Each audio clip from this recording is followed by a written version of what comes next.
okay, got some good fans out there. Right, what we basically do is open some questions from the audience. We've got some roving mics, so if you can just identify yourselves with the mic, and then stick hand in the air, we'll bring a mic to you. So, who wants to kick off the questions then? Oh, one straight away there. How long did it take to do the software makeup?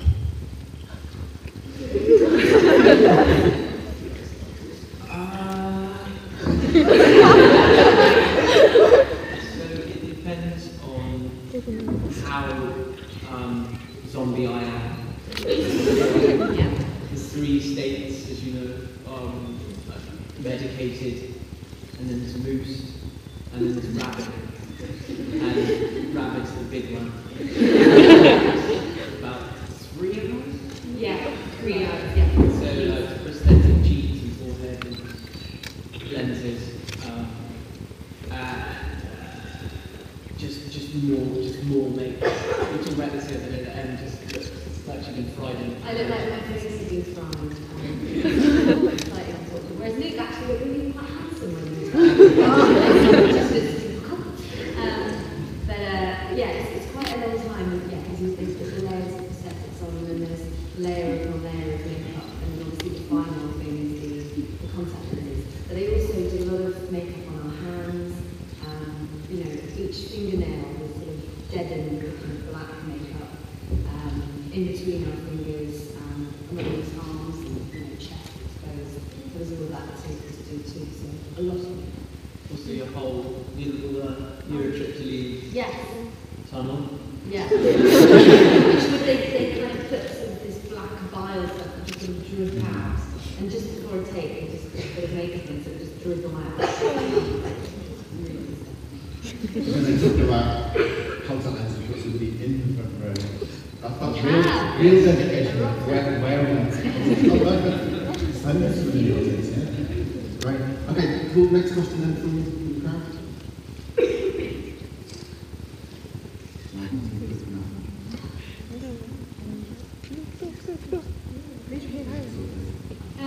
In the script and in the TV show, there's obviously a lot of references to like Bibles and old horror movies like the zombie classics. But what would you say out of all the references influenced you most? Influenced me most?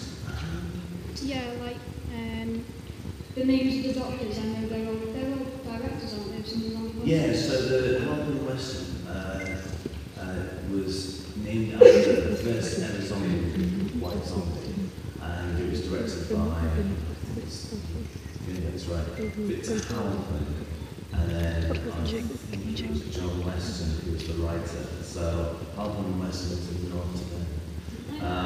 So that's, yeah, so, and all the names of the characters of separate walkers. So there's Gary Kendall. So I named all the surnames after little towns near me. So you can kind of maybe work out where I live. So the characters. And Walker's named after both my mum and dad are adopted, and on her birth certificate it says Walker. So I named the Walkers after my real parents, real grandparents. Yeah. That's good. Amazing, man. Right, let's go for that one from this side.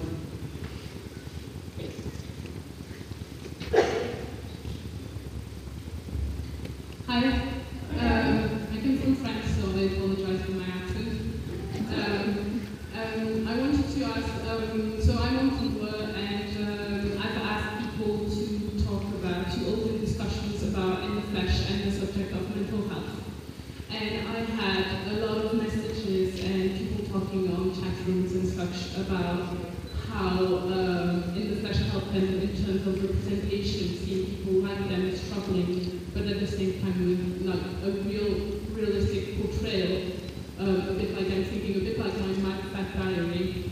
But because of the speculative fiction you were able to put on, I have people tell me that in the flesh was one of the reasons they didn't commit suicide.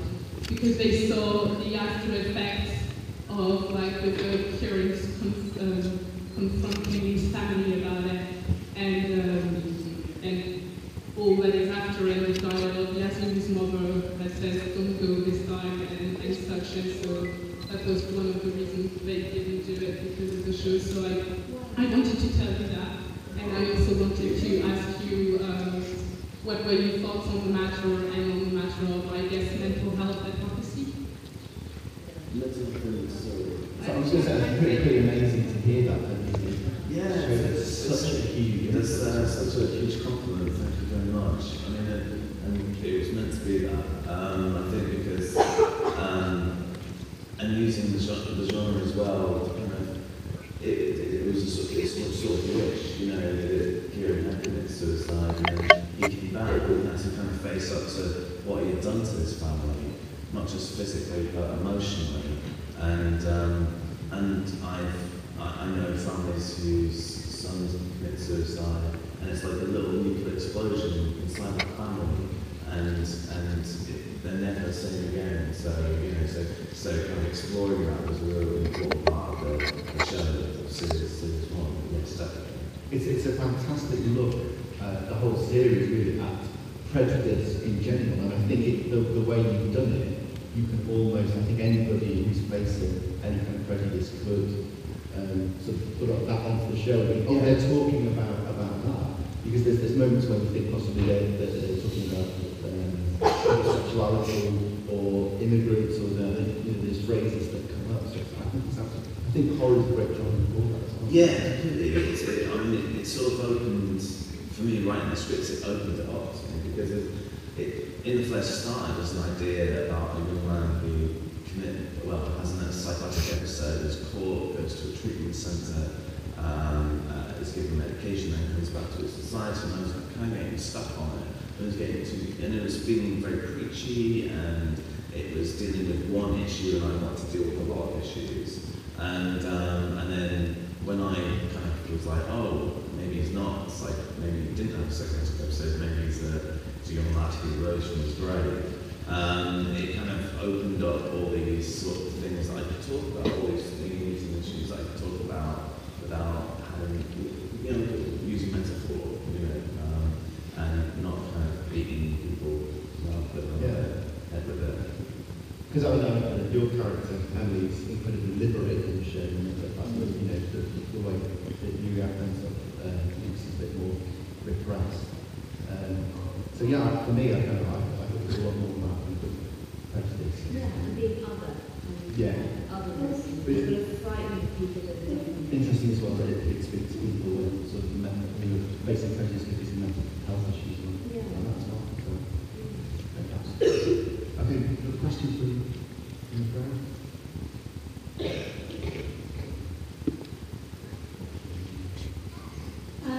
What was your favourite part of sort of producing the whole show? Like any favourite scenes or great memories that you've got from it?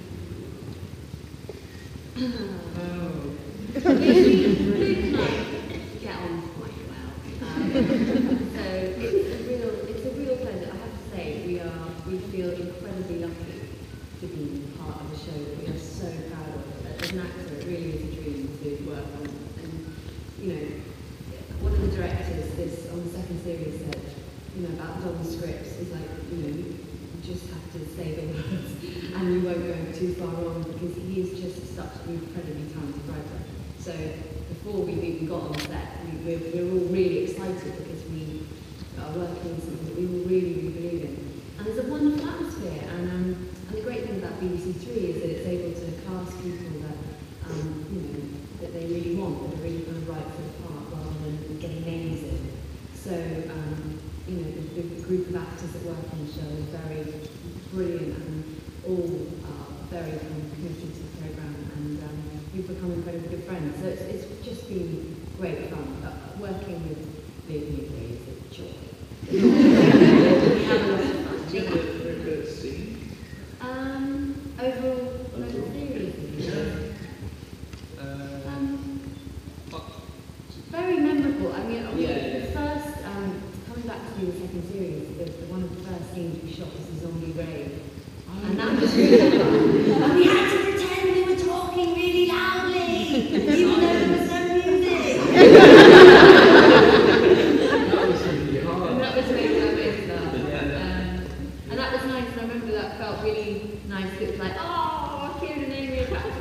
It was well timed. Yeah. We were so excited. We were like, oh, I can't bring the makeup in your costume. Yeah. And we did it. That was the first thing we shot with the second series. Yeah.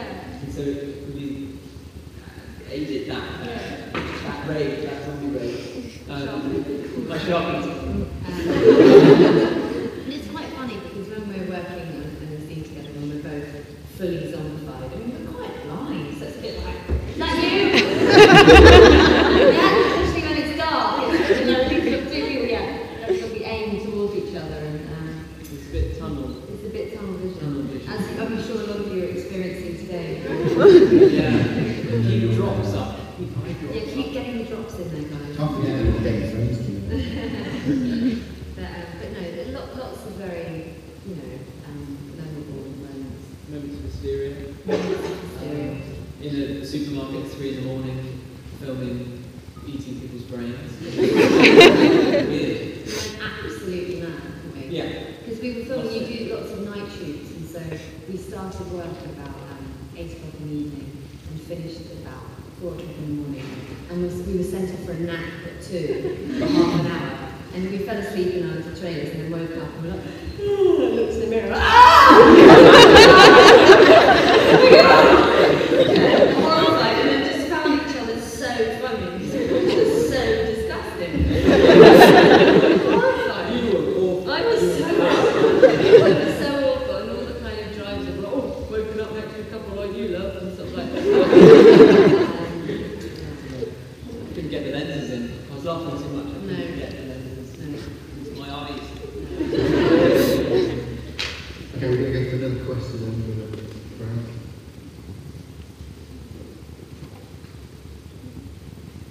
Hi, I've got 2 questions if that's alright. Yeah. I was wondering if either of you have kind of created something for yourselves about your characters' histories that we haven't seen on the show at all.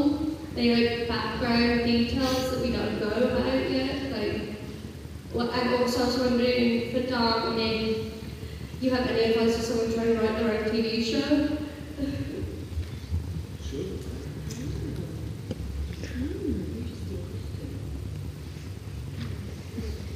I think something that I think for me, obviously, something that is huge for Emily is the fact that she had died of, that she'd been incredibly sick and, had to face mortality at a very young age.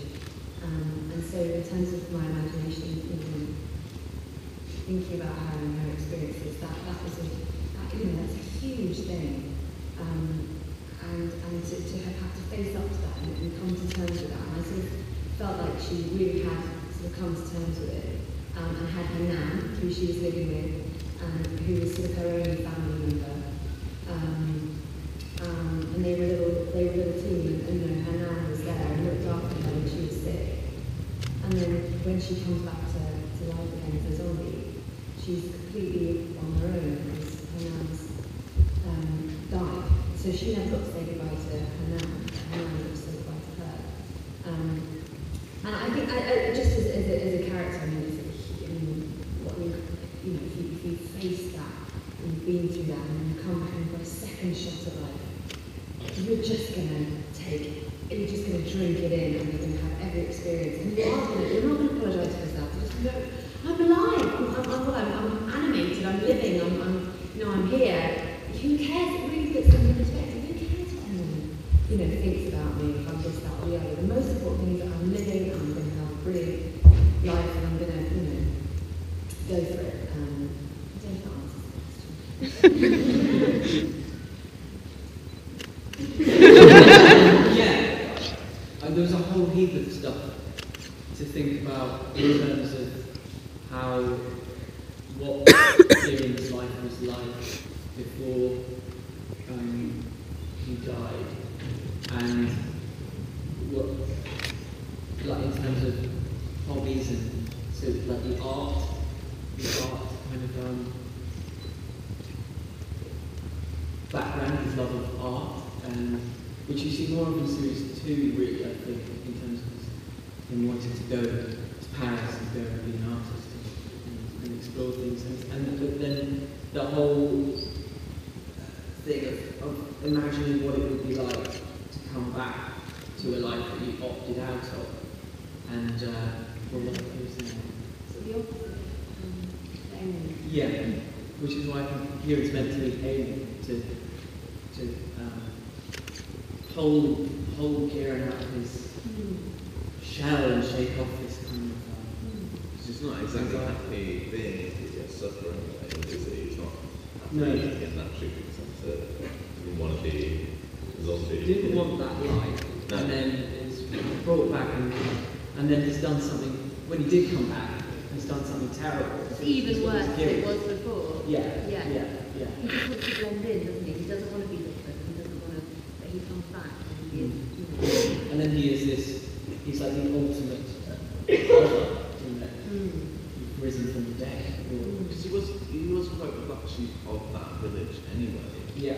Even before he died, even before he became a PDS sufferer. So I think that was really interesting. Just looking at the series 1 when you're looking at your wardrobe, and there's a lot of sort of Like alternative clothing.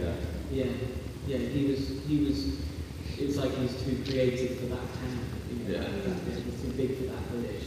Yeah. And of course they don't know where to place him, you know. Yeah. Oh, you like art, or you like this kind of music, or you like wearing these jeans, so you're that type of person, so we're terrified. That's all. But I think that's the case. A lot of, you know, people are frightened of what's different, and people just blend in. They go, no, I'll just wear whatever I'm wearing because that's what we're wearing, I'll blend in. And then people are a bit frightened to express themselves. You know, it's easier to just squash somebody for expressing themselves or being individual, rather than, you know, embracing it and encouraging it.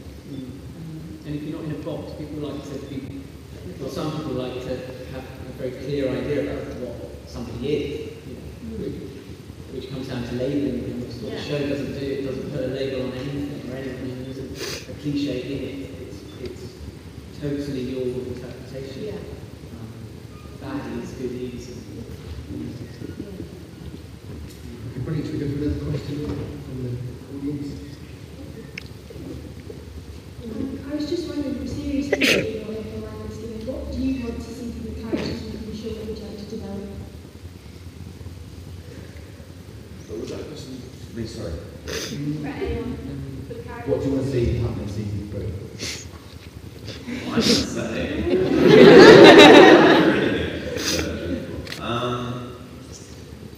You know, I would enjoy seeing more about what's happening in Harold and Weston. Something is obviously happening to some of the previous sufferers. They're becoming more human in a weird way. I'd like to see where Rawlin is, you know, because they've had a shocking, you know, in series 1 they had a shocking incident with Rick and Bill, and then they had a shocking incident with Amy, and that kind of.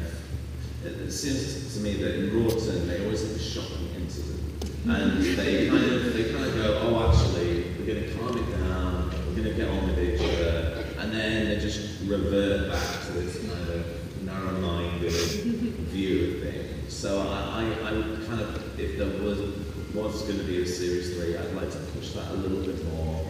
You know, where they're going to house the PDS sufferers. You know, that kind of idea of maybe an East Broughton or West Broughton, you know, just more segregated and things like that. So I think that's what they would see as a good thing. They would be like, well, we can't get on, so let's just be separate. And of course, that just brings absolute trouble. So I'd like to see more of those pharmaceutical companies and how the characters are doing. You know, how Kieran's doing in Rawson with Simon. You know, Simon has portrayed his father figure, really, the prophet. He's portrayed this very dangerous organisation. I think that under the Liberation Army would become more extreme, you know, because people are leaving the movement, so they would become. So when something like that happens, an organisation starts to become more and more extreme. Yeah, so I'd like to see that. Don't I just feel that Kieran should go to the Caribbean?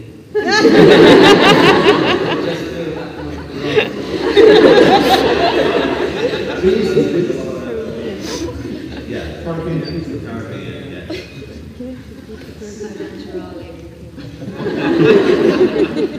Okay, we've got time for questions.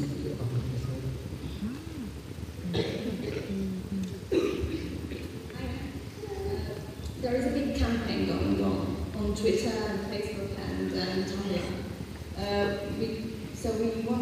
We're trying to save in the flash, that is the hashtag. And in that case, we won't succeed. Will we be able to get more of the stories in other forms? I mean, I think everyone here would love to do it, so, you know, we would. I would love to write it. I think, Emily would, you know. Luke might not want, you know, I mean, you know, we're so appreciative for all of you for doing that. It's so touching, you know, it really is. And the BBC do know about it, they do, because they phone me up and, you know, and tell me things. So, it's, you know, it's down to BBC, it's down to BBC Three is going through a transitional period where they might be going online. That decision hasn't even been made yet, so that decision will be made in mid-December. So until then, it's still up in the air. So decision is pending, but it's incredible, that campaign, and it does, and people and the BBC do know about it. They do know how passionate fans are about this show. So it's, you know, it's getting through. We're so grateful for all of the artwork and messages and everything. You really are amazing, and we're so grateful and touched. I mean, the one that you first given in on today was actually the Red Dwarf one, and there's a show that kind of like keeps coming back. So even if, because of the fans, so even if they didn't decide to carry it on, I think, you know, because of the fans, it probably would come back in some form. I think the question is, would it carry on in another way? Like that, as a graphic novel or a web series? Because you've always got an idea where you want it to go. So. Yeah, I said this before. It's like I think the show is all of us. So it's sort of it's Luke who's acting, it's Emily Bevan's acting, it's the fantastic cast, it's the directors, the producers, it's the art direction, it's the cinematography. So for me, going off and just doing a comic book, like I don't know, I feel it would be kind of selfish, and it wouldn't have the same vibe. So, I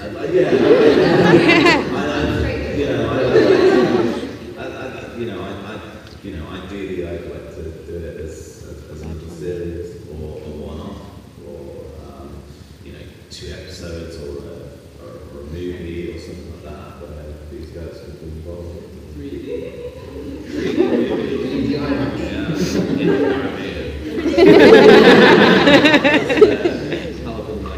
That's the headquarters. Yeah. Here it applies some dream. New challenge.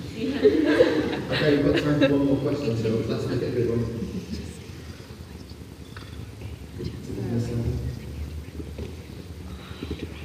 Hi, currently the Flash is very limited in its setting to the treatment centre and the village of Bolton, which is like a great way to explore discrimination, but in the future would you like to maybe expand it to more urban areas within the country? And how would you do that if you wanted to? Paris! Yeah, I mean, it's interesting. I mean, because we sort of, in the writers' room, when it came about series 2, we were like, you know, should we see the city, or should we see more places and things like that? And we decided, I mean, we do see a little bit of the city, but then it kind of comes back to Rawton. I think you'd see much more of the treatment centre. We'd see much more of Norfolk.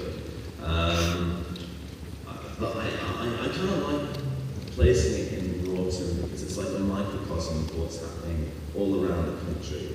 And I think if you expand too much, you know, if we went to London, because it's such a high concept show, and we always wanted to do something that was like kitchen sink sci-fi. So could you do kitchen sink sci-fi in a big inn Piccadilly Circus? I don't know, you know, I wouldn't have a budget. So I kind of like keeping it in Rawton in this very strange little village. It's like it's our precinct, it's our Britain, you know. So, but I think you would see more of the treatment centre, most definitely, yeah. Brilliant. Well, unfortunately, that's all we've got time for. So if you can put your hands together, just thank you.